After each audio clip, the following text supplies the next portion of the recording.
কয় বস্তা টাকা খাইছো?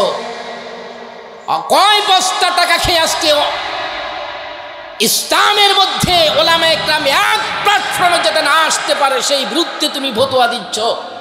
তুমি মনে রাখবা, তুমি যদি একজন আলেম হয়ে থাকো, তোমার জন্য যদি ইসলাম প্রতিষ্ঠিত হয়, দিন প্রতিষ্ঠিত হয়, এক সেকেন্ডও যদি আল্লাহর জমিনে দেরি হয়ে যায়, আল্লাহর দরবারে তোমার আসামির কাঠগড়ায় জবাবদিহিতা করতে হবে।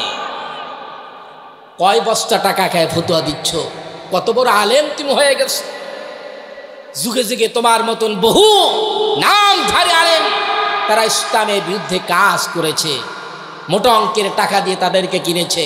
এদের পরিণাম দেখো আর শেখো, কোরআন দেখো আর শেখো। এখন সময় এসেছে, মুসলমানদের ঐক্যের একটি সময় এসেছে, আলেমদের একটি ঐক্যের সময় এখন এসেছে।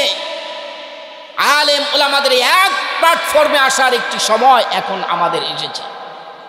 এই আলেমদের ঐক্যের মাঝখানে ঐক্য যাতে না হতে পারে এই জন্য বাধা দিচ্ছে এক ঘরোয়ার আলেম ওলামা।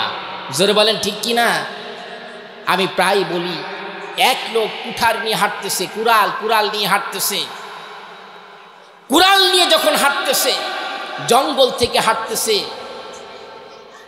এই লোকটাকে দেখে তার হাতে কুড়াল, এই কুড়ালের মধ্যে কোনো হাতল নাই, কুড়ালের মধ্যে কোনো আসারি নাই। কুড়াল নিয়ে লোকটা হাঁটতেছে, ছোট্ট ছোট্ট গাছগুলি তাদেরকে দেখে কাঁদতেছে, ওই লোকটাকে দেখে কাঁদতেছে।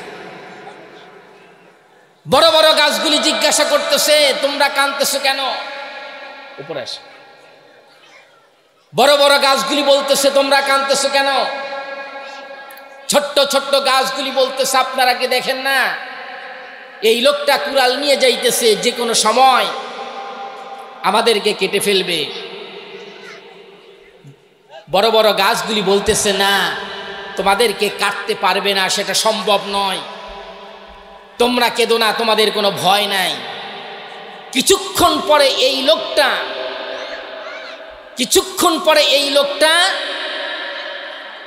ছোট্ট একটা গাছের ডাল কেটে আচারি বানায়া এই কুড়ালের ভিতরে ঢুকায়া কান্দের উপরে নিয়া এবার লোকটা হাঁটতেছে।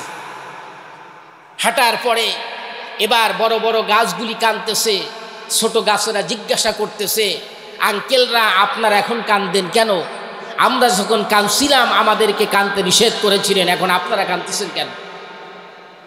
বড় বড় গাছগুলি ডেকে বলে, ভাতিজা বুঝবা না, এই কুড়াল নিয়ে যখন সর্বপ্রথম সে হেঁটেছিল, এই কুড়ালের সঙ্গে আমাদের জাতি ভাইয়ের কোনো সম্পর্ক ছিল। জাতি ভাই বোঝেন তো? জাতি ভাই বোঝেন? জাতি ভাই মানে আমাদেরকে কাটার জন্য আমাদেরই জাতি ভাইয়ের যে আসারি লাগবে, এই আসারি কুড়ালে ছিল না, সে কাটার কোনো ক্ষমতা ছিল না। এখন এই কুড়ালের সঙ্গে আমাদের জাতি ভাইয়ের সম্পর্ক লেগেছে, এখন আমাদেরকে কাটা সম্ভব, যে কোনো সময় আমাদেরকে কেটে ফেলবে। ছোট গাছগুলি এবার বুঝতে পারছে আজকে আলেম ওলামাদের এক প্ল্যাটফর্ম থেকে সরিয়ে দেওয়ার জন্য আজকে জাতিবার সম্পর্ক লেগেছে। জোরে বলেন ঠিক কি না?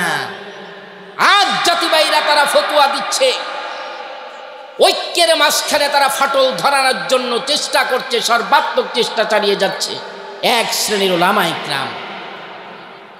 ওলামায়ে কেরাম যাতে এক না হতে পারে।